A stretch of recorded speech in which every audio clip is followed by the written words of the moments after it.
J'ai jamais été trop fan des chronos, mais pour autant, depuis quelques années, j'essaye de les faire bien. Quand c'est en début de course à étapes, de toute façon, il faut le faire à bloc, on ne sait pas ce qui peut se passer.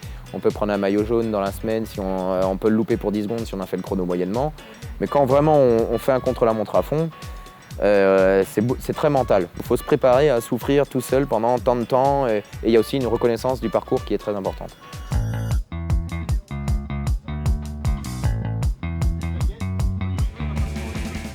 Les vélos de contre-la-montre sont aux alentours de 8 kg, 8 kg 2. Ils sont beaucoup plus lourds que les vélos de route utilisés couramment. La position qui est adaptée sur un vélo de contre-la-montre n'est pas du tout la même que le vélo de route.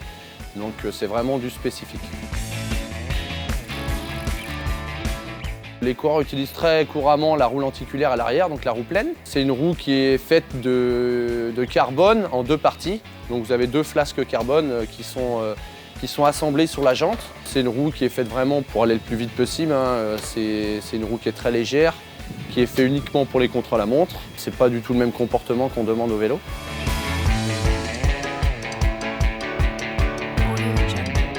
Depuis l'année passée, on travaille avec un ergonome qui s'occupe de mettre en position les coureurs de façon, je dirais, aérodynamique, la plus efficace possible. C'est un système de capteurs que l'on pose sur le cycliste à de très nombreux endroits sur le corps.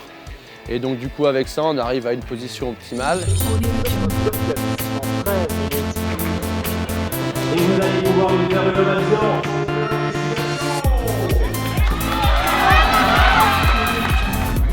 Allez, on se bat là, GG, sur cette rampe, on se bat là, allez. L'idéal dans un chrono, c'est que quel que soit, si ça a du plat, de la montée ou une descente, sauf si c'est une descente ultra technique, il faut développer la même puissance, que ça soit linéaire. Allez, ça bascule là, allez. On enroule après, GG. Lorsqu'on est à bloc et au niveau cardiaque et musculaire, rester en permanence concentré sur son effort et tout, il ne faut pas sortir du chrono. Et même sur 10 bornes, c'est très difficile de ne pas sortir du chrono.